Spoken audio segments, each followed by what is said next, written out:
5. Make a conscious and willed effort to do something for the poor and the less fortunate than yourself. Jesus said, I was sick, and you visited me. I was a stranger, and you welcomed me. I was homeless, you housed me. I was hungry, you fed me. I was thirsty, you gave me something to drink. And they said, well, Lord, when did we ever see you hungry or thirsty or homeless or sick or a stranger and provide for your needs? And Jesus says, insofar as you did it for the least of my brethren, you did it for me. And insofar as you neglected to do it for the least of my brethren, meaning the poor and the disenfranchised, the elderly, the sick, and so forth, insofar as you neglected to take care of them, you neglected to take care of me. You see, Jesus united himself with all the poor and the suffering. We need to care about this. This year, do something serious, significant, for those less fortunate than yourself. It's a mandate. It's a gospel mandate. We have to. We have to. Visit the sick, shut-ins, people in nursing homes, maybe in your own family.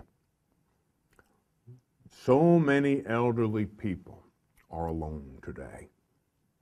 So many of them live in sad, lonely circumstances. No one to pay any attention to them, to comfort them. That's a crime. We need to do it. If we don't do it, who's going to do it? If Catholics and Christians don't care for these people, who will? No one will. And so this year, do that. You know, maybe it means dedicating an hour of your time to go to the local soup kitchen and feed the hungry, right? Maybe it means going to the hospital to volunteer. You know, the candy stripers come to mind. Volunteerism is a very good thing. We need to do this. We need to care for those whose circumstances are not so great. You know, you and I might be there one day. You and I could be sick in the hospital. You and I could be elderly, you know. It's like my grandmother one day. She was 94 in a nursing home. She looked around and said, huh, look at all these old people. Boy, she was the oldest one in the joint. Look at all these old people. She said, I'm the Lone Ranger. She'd outlived everybody, you know. Outlived my grandfather, her 8 brothers and sisters. She was the last one. And I'm sure at times she was lonely. And we visited her. We tried to make her life better at the end. So little acts of kindness go a long, long way. 6, consider helping your parish in one of their programs. Be a lector, Eucharistic minister. You know, over the years I've had letters from people who have qualms about being Eucharistic minister. And I understand where the qualms come from. Certainly the Holy Eucharist is to be treated with the greatest of reverence.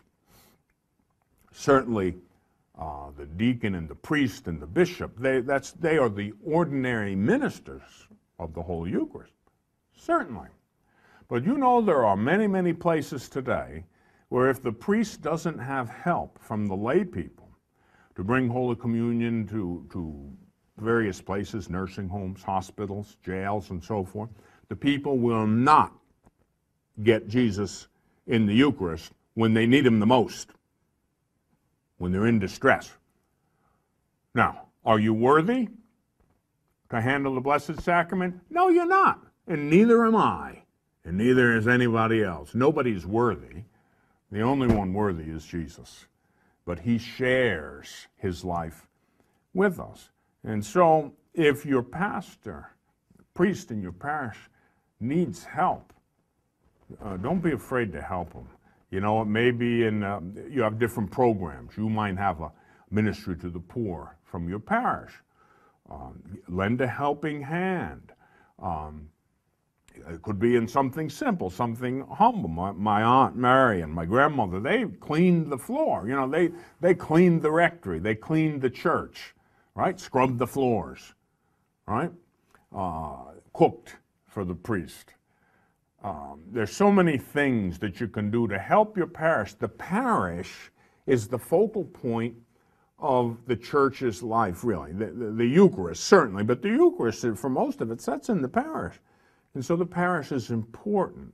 Love your local priest. Help him out, if you can. That'd be a great thing to do, and it will help you in your spiritual journey as well.